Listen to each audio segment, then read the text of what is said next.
Hey everybody, welcome to the Mother Figures podcast. I'm Caitlin Darkangelo, founder and co-owner of Figure, Midwestern wife, and girl mom. I'm a dual certified pregnancy and postpartum trainer, majored in exercise science from the University of Michigan, earned my master in management degree from Duke University, and have been coaching in the fitness industry for over a decade. This podcast dives into all things pregnancy and postpartum fitness, especially in how to navigate strength and intensity training in these seasons. Whether you're in it yourself, trying to get pregnant, or coaching this population, you're in the right place. I'm excited to share personal experiences, client stories, guest interviews, and evidence-based strategies to give you the guidance, insights, and clarity needed to navigate these seasons with confidence. And with that, let's get rolling. Hey everybody, and welcome back to the Mother Figures podcast. Today I am going to be talking about the 6-week postpartum timeline and how it is my favorite topic to talk about because it is so off in terms of return to normal exercise at the 6-week appointment and all this good stuff that we'll get into. It's probably like my most heated topic that I am so passionate about, and to the point where I created a lot of my programming around this myth. And I myself, I'm now 8 weeks postpartum. I was in Florida last week, so I was going to record my 6-week appointment last week, but regardless, we're doing it now. So I'm going to take you through what I personally had experienced at my postpartum appointment. It's the same thing that I had experienced my first time around with my first baby too. And it's a very common experience. And then I'm going to go into what the current research actually says and what the current guidelines actually are, because they just came out with new guidelines in 2025 surrounding this 6-week time frame and medical clearance for normal exercise and all that good stuff. So thought it was also a great time to bring that up because it is such new research and it just hasn't been perpetuated yet. And so I'm going to take on the responsibility of hopefully sharing it with you guys who can hopefully share it with other moms to help make everybody more informed and up to date on all the things surrounding this early phase of postpartum within the first 0 to 6 weeks timeframe. So to start with my personal experience, my appointment about 2 weeks ago. So just, I'm guessing background. Generally, after you have your baby, you'll schedule a 6-week appointment with your medical provider so that you can be checked on. It's the only appointment that moms get. Babies get all the love during this time, but this is the one thing for moms specifically. So when I got there, they first took my weight, which I thought was kind of unnecessary given that I was 6 weeks postpartum. I don't know what good information that's going to tell them at that point in time. But maybe it's just routine medical things that they have to do. I don't know. They asked me just generally how I was doing. They asked about any bleeding that I may have still had at this point. I actually stopped bleeding at 2 weeks postpartum this time around, which is crazy fast. I'm going to do my next episode on just postpartum healing and recovery timeline. So that's a different topic. And then also talked about any just concerns or questions that I had, which I didn't have any concerns or questions, but this is something or questions that they might bring up. They also this time around offered a pelvic exam if I had any pains or concerns. And because I did not opt to have the pelvic exam, but this is actually something that I was not offered with Amelia's postpartum recovery timeframe. And that was 4 years ago. So maybe it is becoming more normal to get a pelvic check, which is great news. They also gave me a mood disorder checklist or screening thing to hopefully, rule out any postpartum depression or anxiety. So that's something that they would talk about if that was a concern. And then they also took my blood pressure. And then they went into topics like, family planning, birth control, return to intimacy, all these kind of more generic, not physical body related topics. And that's about all that went down in my appointment. It was about 15 minutes long, maybe not even. And it's important to note that for me, I didn't have any tearing. I did not have a C-section, so there was no scar incision healing to check on. I wasn't experiencing any symptoms. So maybe if I had any of those more medical related or like physical healing related things, maybe they would have gone into more depth on stuff. But this is about the same things that I was asked for at my first appointment with Amelia 4 years ago. Again, I didn't have any trauma there either, but it's also the same experience that the majority of my clients experience as well. Of like, you walk in there, you kind of just get asked about, what do you want to do with birth control? Like, how you feeling? And then magically you're told that you can return to like normal exercise. It's just like the two things just don't match up. Of like walking into a room, saying some words, walking out, does that make you physically any different than you were prior to? But now we're told not to do anything prior to that appointment, and now we can magically go back to normal exercise after that appointment. It's just this weird like time warp that people assume happens within that appointment, and it just does not make any sense. It pretty much, I went into the appointment. They said, see ya at your 1 year annual checkup. Like there was nothing that made it unsafe to exercise prior to that appointment, and then safe to then exercise after that appointment, let alone the intensity level that they're telling me that I could go back to. Like, oh, you're cleared for normal exercise. It just doesn't make any sense. So this podcast episode is hopefully going to make sense of what we should be doing instead, because what you need to know is that what that provider is telling you is that you are medically cleared. And what that means is there's no scar tissue concerns of like, your pelvic floor scar or a C-section scar. Anything medically is good to go there. It means that your uterus is shrinking back to its original size. That's why 6 weeks is chosen as the time where you go back in, because that's about how long it takes for the uterus to kind of come back to normal. Pretty much this appointment is the doctor telling you that, like, from their perspective, medically, there is nothing that is going to harm you if you were to return to more intense activity or activity in general. It is not an exercise-based clearance. It is not the medical provider's job or responsibility to help you in your return to exercise. It's why there's different career fields. It's why there should be more collaboration between medical fields and providers, like pelvic floor therapists, exercise professionals, anybody who works with these women physically outside of the medical system.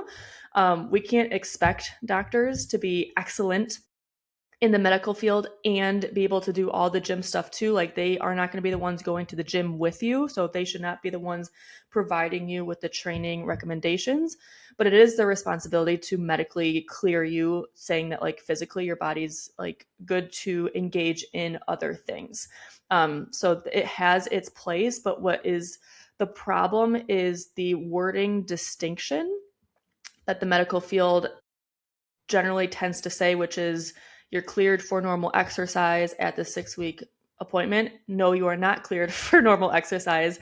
The translation should be that you do not have anything going wrong with your body or going on within your body that would require medical attention when you get into more physical activity. Now you can go to a professional that can help you in a structured, symptom-led, individualized return to your desired level of fitness. That is kind of what I wish medical teams would tell moms. It is not, you can return to normal activity.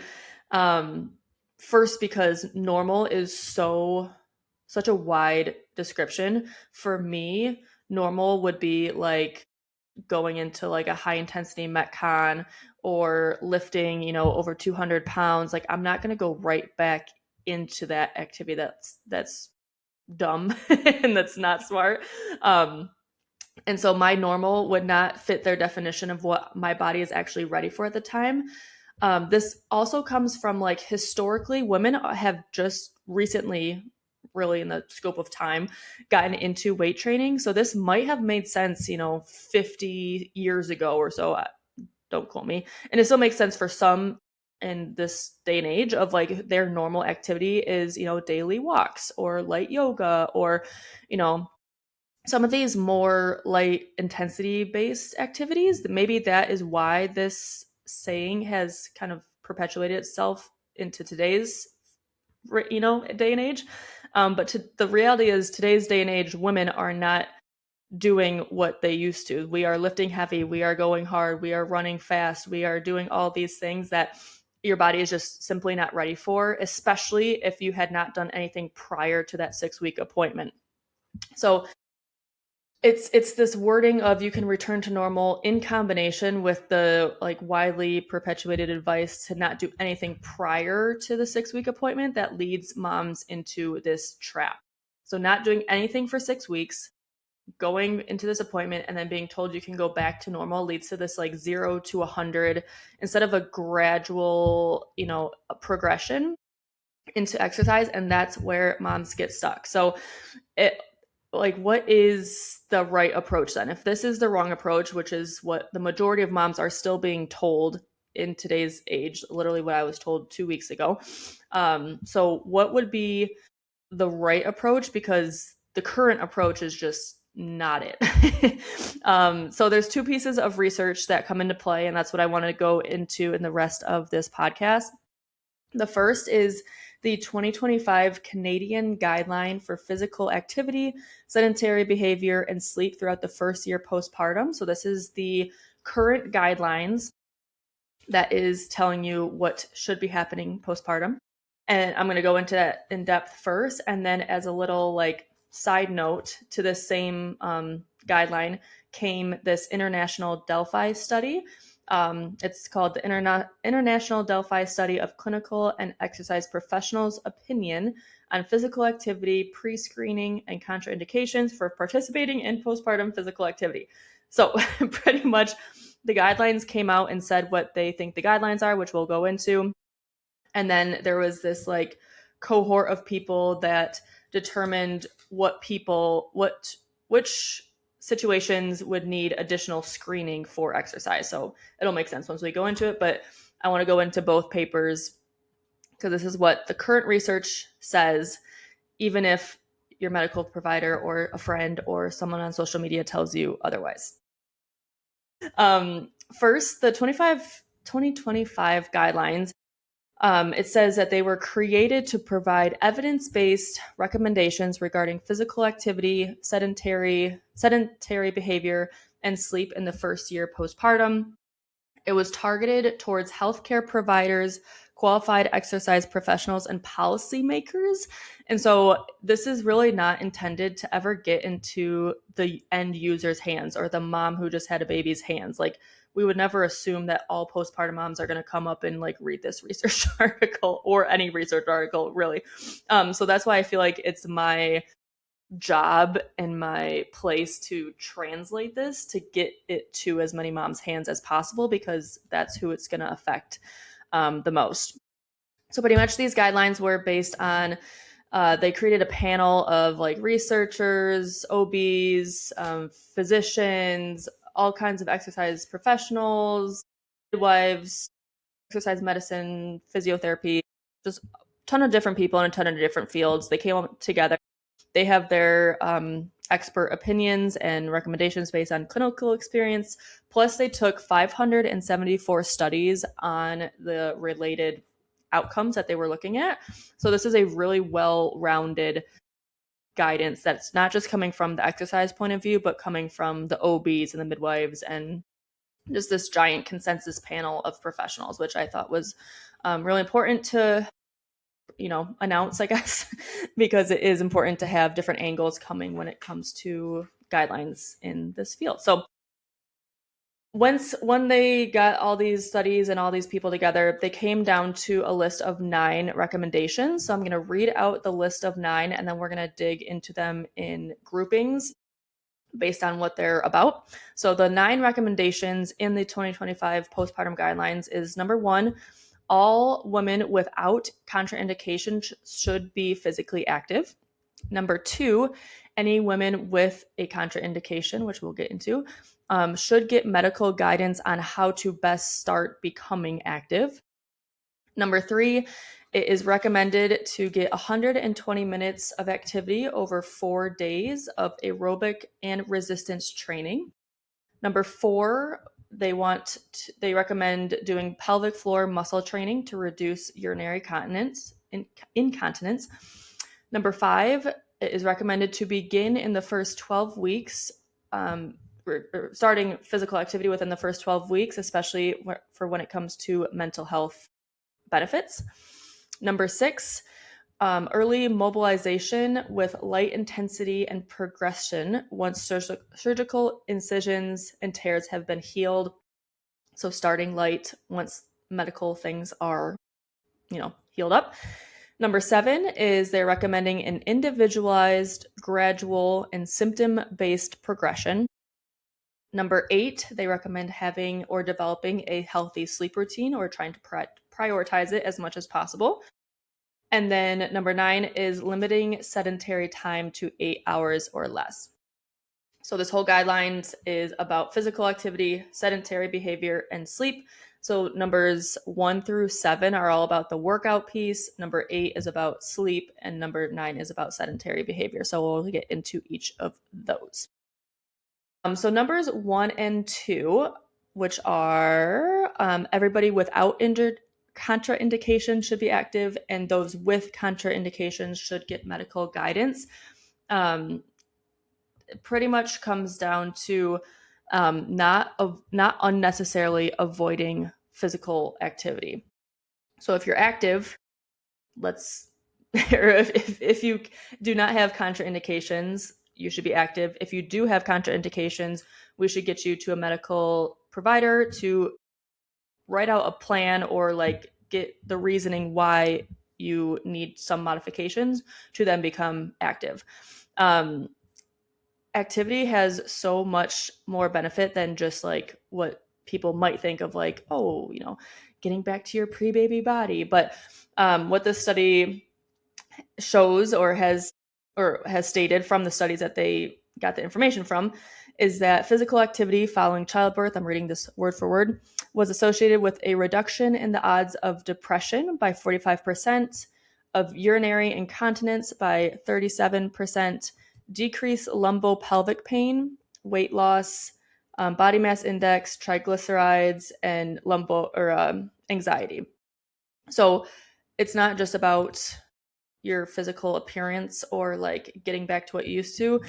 Physical activity, we know, has so many benefits, but especially when it comes to mood disorders, postpartum, urinary incontinence and pain, and then also the obvious health benefits of weight loss, BMI, triglycerides, all this healthy stuff.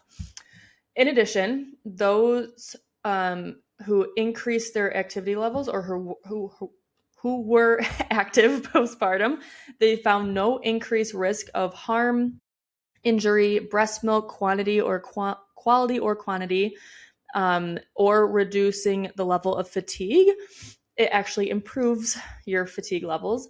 And because of the health benefits of activity with no unidentified harms, they state that medical guidance is seen as an unnecessary barrier to exercise and is not required. I want to read that word for word so you guys can hear it from this itself. So, given extensive literature demonstrating the health benefits of physical activity across populations, making recommendations to unnecessarily restrict moderate to vigorous physical activity should be avoided. Thus, unless there is strong evidence demonstrating the harm of MVPA or moderate to vigorous physical activity, I don't know why it's so hard to say, with the diagnosis of special medical conditions, distinctions between absolute and relative contraindications should not be made. So we need to make sure that moms are active, essentially. So after kind of going through all of those pieces, let me get to this next piece. it goes into part number 2, which is, so number 1 is all women should be active, and then those with contraindications should, check out what's going on.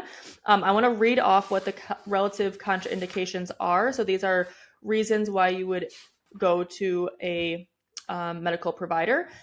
I'm going to read them off kind of nonchalantly, but these are all in this Get Active questionnaire that I'll talk about next. So severe abdominal bleeding, vaginal bleeding not associated with menses, postpartum cardiomyopathy, C-section with symptoms that worsen with physical activity, high blood pressure that is not stable, eating disorders, malnutrition, excessive fatigue that would be suggested of anemia or low energy availability, fractures or other musculoskeletal injuries, calf pain or swelling suggested of deep vein thrombosis, acute systemic infection with fever, body aches, swollen lymph glands, breathing difficulties, new onset of chest pain, dizziness or lightheadedness, loss of consciousness, neurological symptoms, kidney disease, new symptoms of heart disease or stroke, or other medical or physical conditions that may affect the ability to be physically active. So these are reasons why you would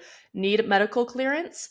If you do not have any of those, it is not any more recommended that you have to get medical clearance before beginning activity.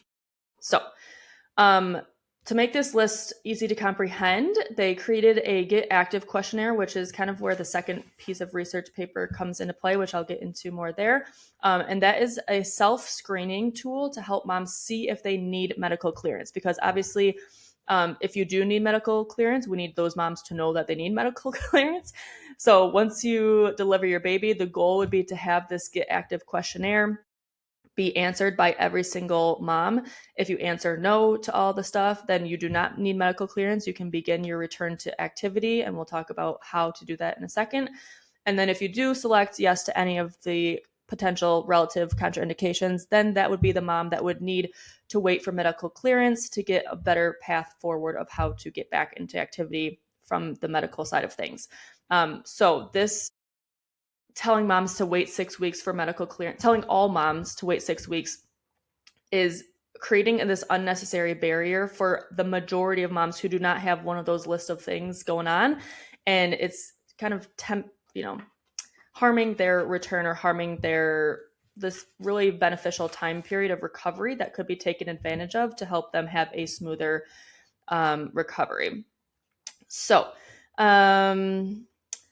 let's see. The Delphi also found, let me find this exact quote here too. So they found numerous health benefits, but did not identify any harms. So the best practice recommendations suggest that medical guidance is not required before beginning or continuing postpartum movement activity as it is a low risk activity. So that is the word for word. They do not any longer, they don't suggest that medical guidance is required before beginning for the majority of people.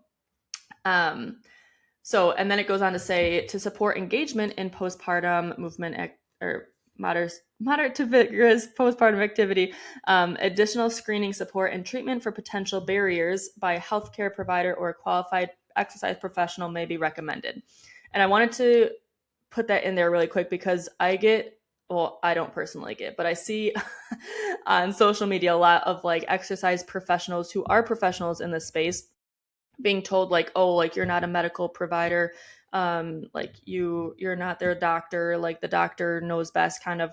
But literally what this research paper is saying, and doctors created this research, is that if once you are cleared or once you check off that you don't have any of those contraindications, you should then go to a qualified exercise professional to help you get into things. So once it is out of the doctor's hands, then it is in the exercise professional's hands, who is, certified or, well-knowledged in pregnancy and postpartum training specifically. It is in our care now to help you return to exercise. It is not the doctor's responsibility, nor do they have the time to go with you to the gym. We have different careers for different reasons, but it's this continuality. what's the word I'm looking for? Continuous care that we need, from going from the medical field into the, physio rehab field, and then into this exercise continuation field. So we're just two ends of the same string, and that needs to be a flowing process. But it also needs to be known by moms like you guys that yes, it is the exercise professionals to then take the reins and help you with the return to fitness once the medical side is all taken care of. So we'll go into more of this, like the contraindication side of things, in the Delphi paper in number 2. So that's number 1 and 2 of the recommendations. Now, number 3 through 7 is the what to do, how to do it, and why we should be doing it, of how to return to postpartum activity. So some of the reasons outside of the, obvious, well, inside the obvious too, but what is stated directly in this paper, reasons why we need to be getting back into activity postpartum, not from a body image point of view, although that is important. They mention a dose-response relationship between the volume of physical activity and the change in BMI and the reduction in severity of depressive symptoms. So essentially, the more physical activity you have, the healthier BMI you have, and the lower severity of depression that moms can potentially develop in the postpartum time period, which is a very significant piece of the postpartum recovery thing. The other cool part about this was those who started physical activity prior to 12 weeks postpartum had a greater reduction in the severity of postpartum depressive symptoms as well. So the earlier we're getting back to activity, the better off moms are. That is kind of some of the two pieces of the puzzle from a benefits of early activity. The other recommendation, I think number 4 it was to do pelvic floor muscle training to reduce urinary incontinence. So they quoted that about a third of postpartum moms will have urinary incontinence, and that obviously has a huge decreased quality of life.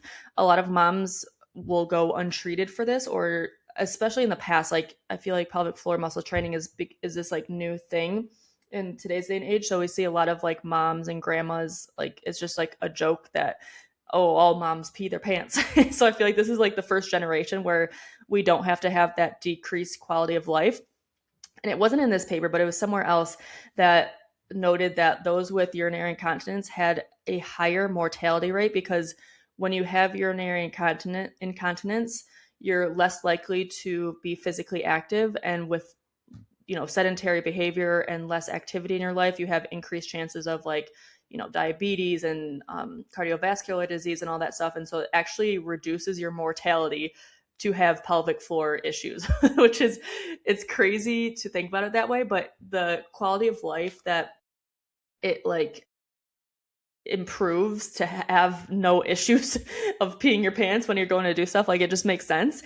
So they found that pelvic floor muscle training is something that is recommended, obviously, in this guideline, and it helped reduce urinary incontinence by 37%. So we are significantly increasing the quality of life of moms, but also we're thinking about this downstream effect of potentially like helping them live longer too, which is really cool.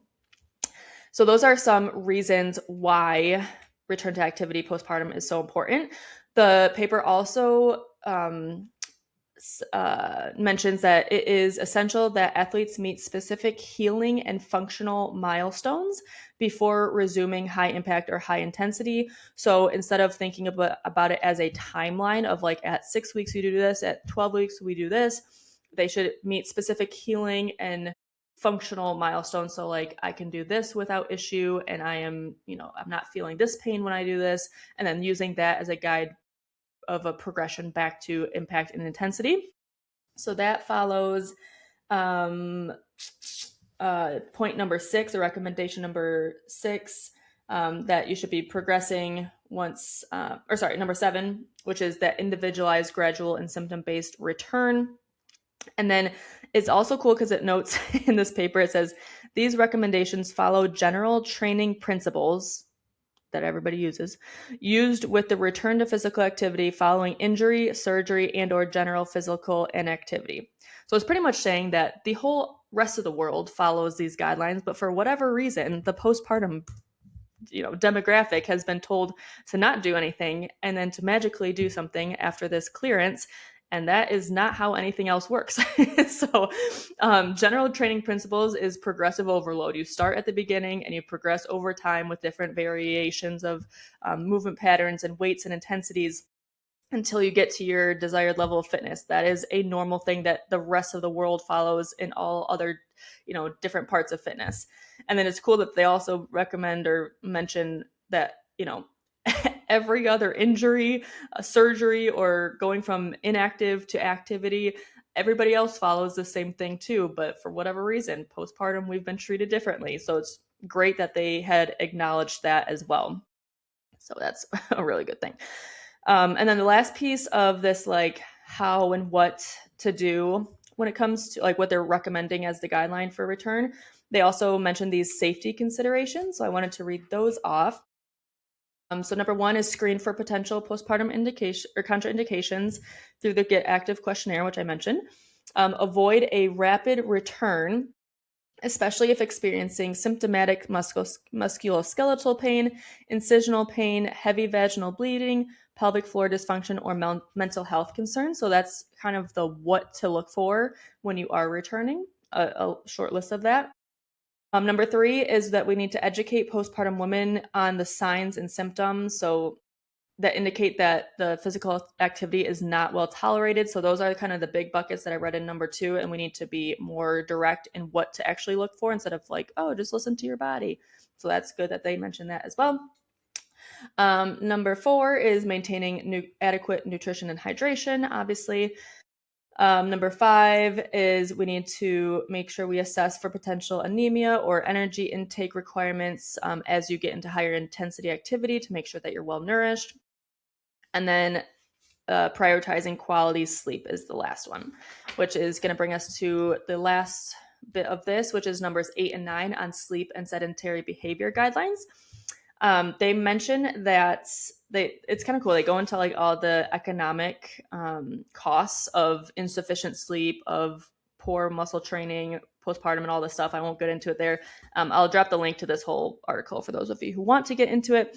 But it's crazy, like the economic cost of like not going after these symptoms and issues. So what they do mention, though, is that more than half of postpartum women experience poor sleep quality, obviously, with a newborn, and that poor sleep quality increases the risk of depression and weight retention. And then they also then say that exercise interventions were associated with a greater improvement in sleep quality. And so therefore, exercise not only helps improve sleep quality, but also helps reduce depression. So the fact that moms are told to not do any exercise prior to the 6 weeks is actually hurting not only their sleep quality, but also increasing their risk of depression because they have been poorly told to not do any activity that can then help with their sleep. They found a dose response and then on the sedentary behavior side of things, they found a dose response of sedentary behavior and cardiovascular disease, diabetes, and cancer. So essentially, the higher sedentary behavior you had, the higher risk you had of these, diseases. And it also linked sedentary behavior to postpartum persistent pain, worse pelvic floor, worse weight retention, and all of this stuff. So just having activity as part of your or postpartum, like prioritizing physical activity too, not just like, once in a while here, like, oh, it's not really that important because I'm not looking to get back into like, competition, or I'm not looking to, go back to classes anytime soon, or whatever it is. It doesn't matter if you don't have like this like high end goal. Like physical activity is helping for all this, variety of reasons. Let me just make sure I didn't miss anything here. Yeah. So it's just cool. I just love this topic. So anyways, in the discussion or final points of this paper, oh, hold on. My child is also waking up. Please. She's 8 weeks, so 7 weeks. So we'll see how long we could do podcasts with her next to me for. So in total, like, what is the recommendation or what is the evidence for returning to fitness practices? It is participating. So this, I'm going to read this one word for word as well. It is generally accepted that participating in physical activity after childbirth requires a gradual, stepwise progression that should be tailored based on the time required to heal from pregnancy and childbirth, the person's physical symptoms, functional milestones reached, and personal circumstances.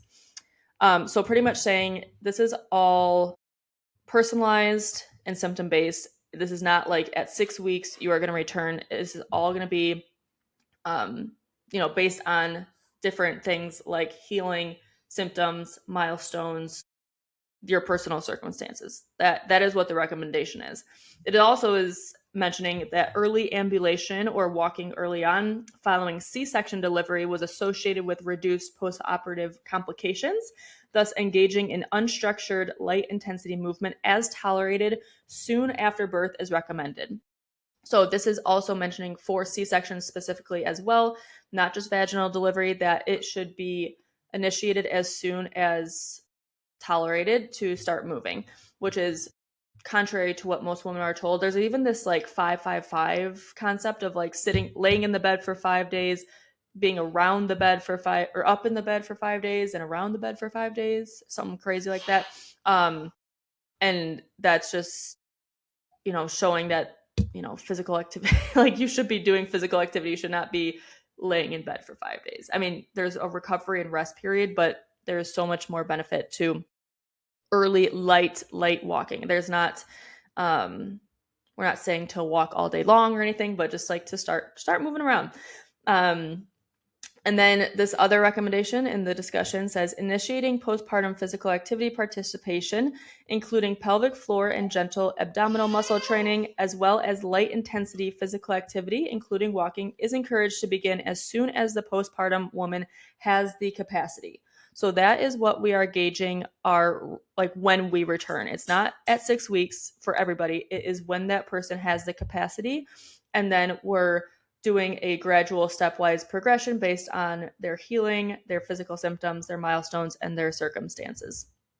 So that's important. They also mention adequate nutrition, hydration needed to maintain lactation, energy availability.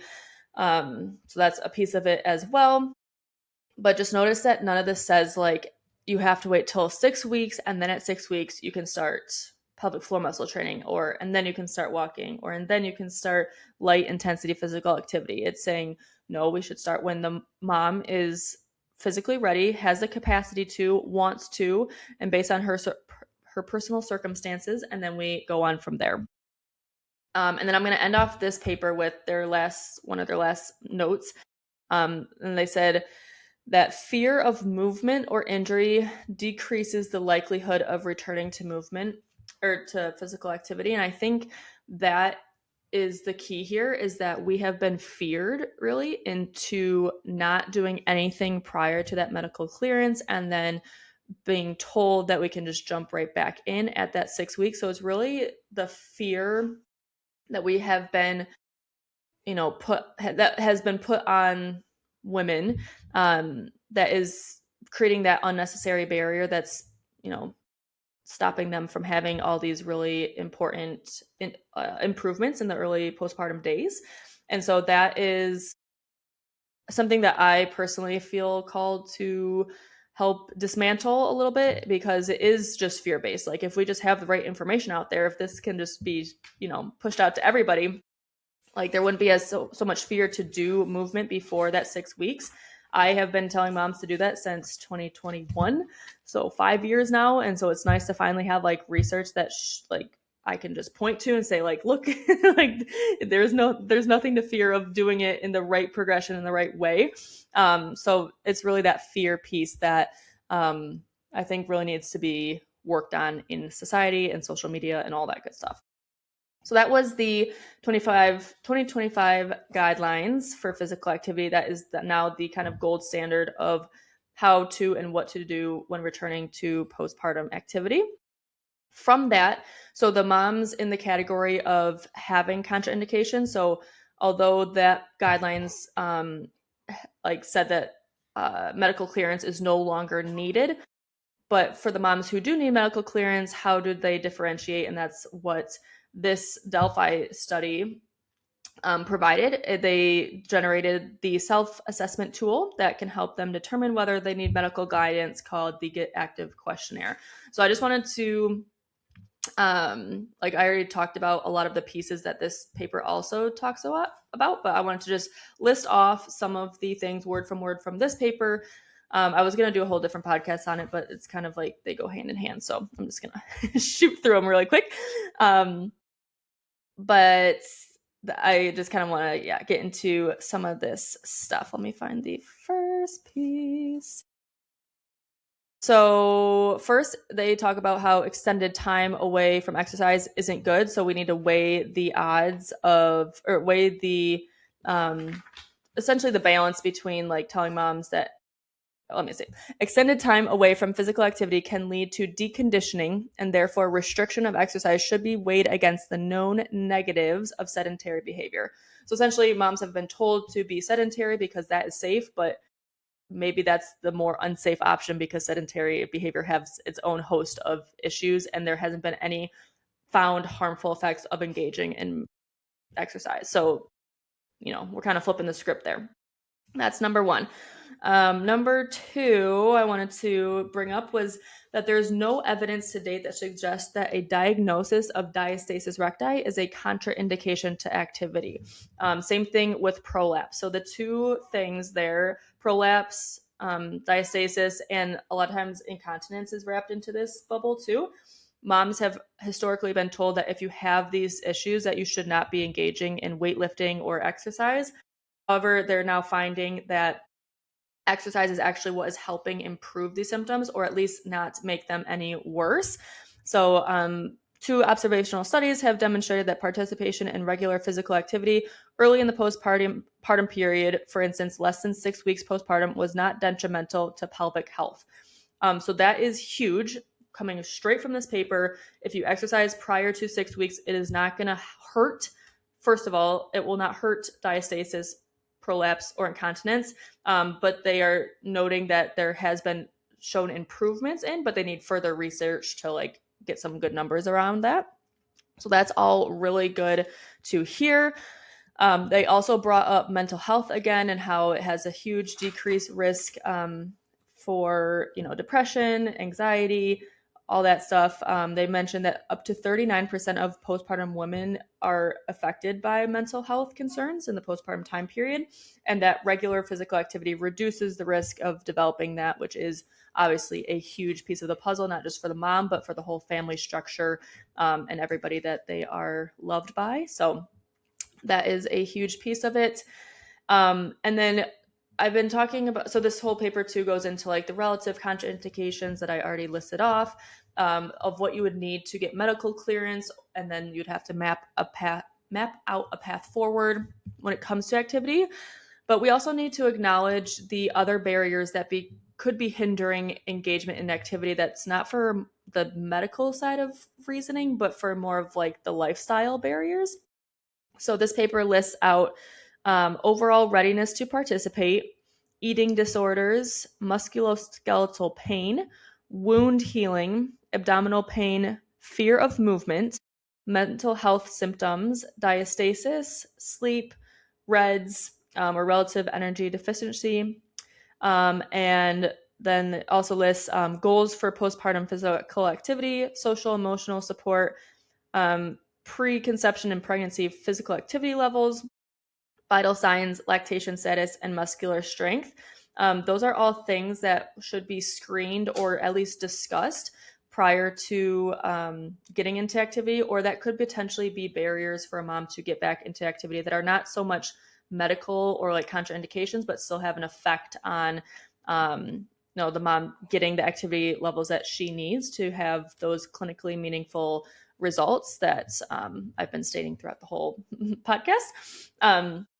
And it also includes other barriers like lack of knowledge in the field, time constraints, lack of childcare, lack of social support, and cultural myths and beliefs.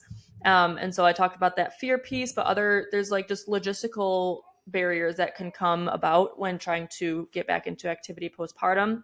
And those are things that I personally am also trying to hopefully bring the wall down for moms. Like, I offer childcare at my classes. I try to bring an education perspective to my training, as well as just like telling them what the workout is.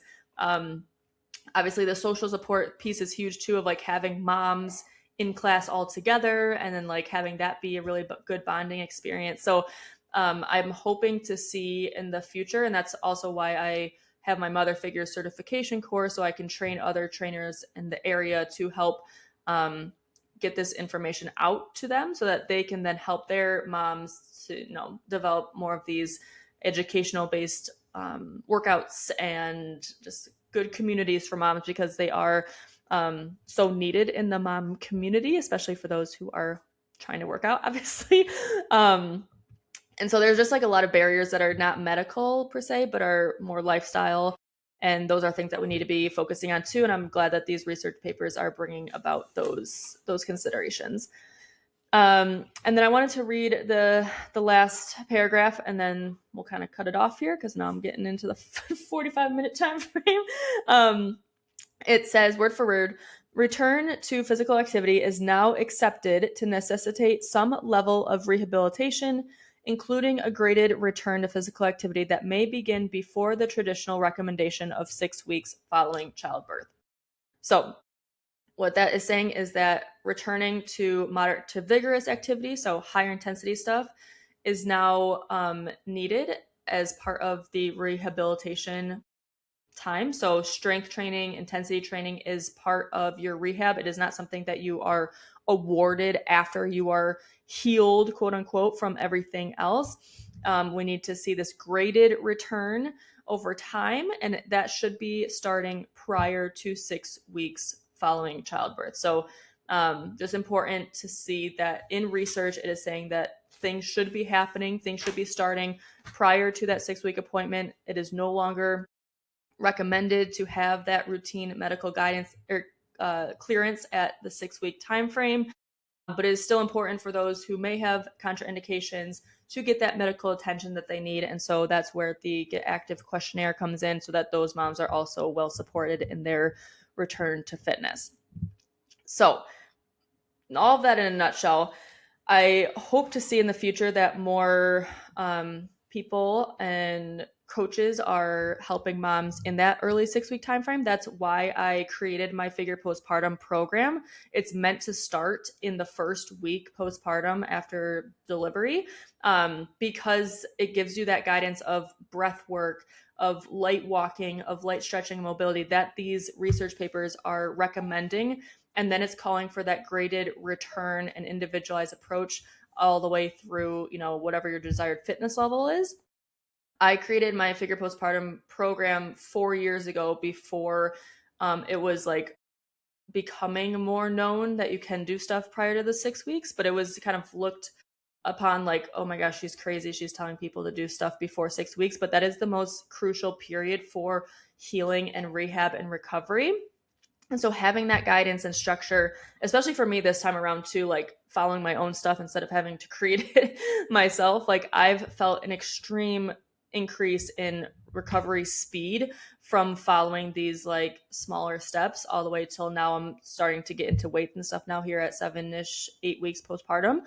And so it just goes to show, like, when you follow a structured progression based on evidence, like that is where the fast, quote unquote, fast route comes. It's not from doing nothing for 6 weeks, hopping back in and going back to your normal. We need that structured approach. And that's what my postpartum app program comes in.